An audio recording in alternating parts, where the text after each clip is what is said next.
Russia ने Ukraine पे attack इसलिए किया क्योंकि यूक्रेन नाटो ज्वाइन करना चाहता था। पुतिन ने जेलेंस्की को पहले तो प्यार से समझाया, फिर धमकी दी, लेकिन फिर भी जब जेलेंस्की नहीं माने तो पुतिन को थक हार के यूक्रेन पे अटैक करने का ऑर्डर देना पड़ा। अब पुतिन को इससे क्या प्रॉब्लम है कि यूक्रेन नाटो ज्वाइन करे? इसके लिए पहले आपको नाटो को समझना पड़ेगा। तो फ्रेंड्स आइए पहले हम नाटो को समझते हैं।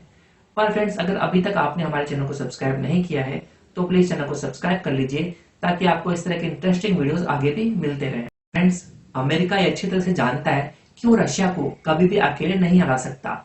इसीलिए अमेरिका ने एक संगठन बनाया जिसका नाम रखा नाटो, और इस संगठन में उसने शामिल किया यूरोपियन कंट्रीज को, और ऐसी कंट्रीज को जो कि या तो रशिया की पड़ोसी है या फिर जो रशिया से सीधे तौर पर अपने बॉर्डर शेयर करते हैं।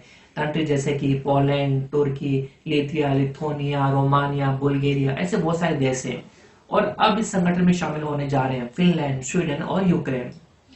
फ्रेंड्स, नाटो एक मिलिट्री अलायंस है। इसमें क्या होता है कि जब भी कोई कंट्री नाटो को ज्वाइन करता है तो वो एक तरीके से नाटो का फैमिली मेंबर बन जाता है।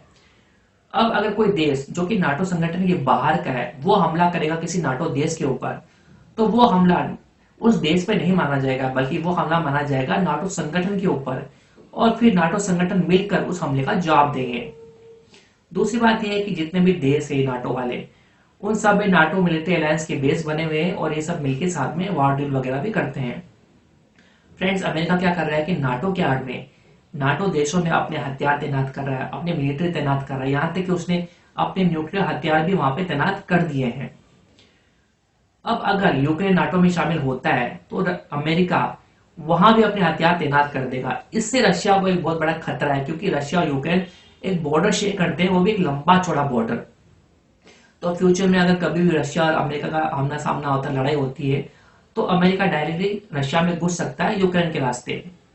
फ्रेंड्स, एक्चुअल में क्या है कि अमेरिका और रशिया के बीच है अटलांटिक ओशन। तो अगर रशिया को अमेरिका पे अटैक करना हो तो वो या तो हवाई हमले कर सकता है या समुद्र के रास्ते हमले कर सकता है। लेकिन अमेरिका ने क्या किया कि नाटो देशों में अपने बेस बना लिए।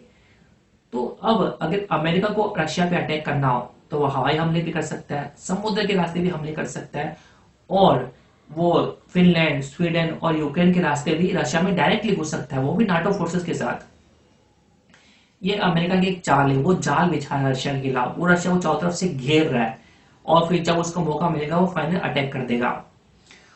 पुतिन अमेरिका की इस चाल को समझते हैं, इसलिए पुतिन नाटो के एक्सपेंशन के खिलाफ है, और वो नहीं चाहते कि यूक्रेन नाटो में जाए।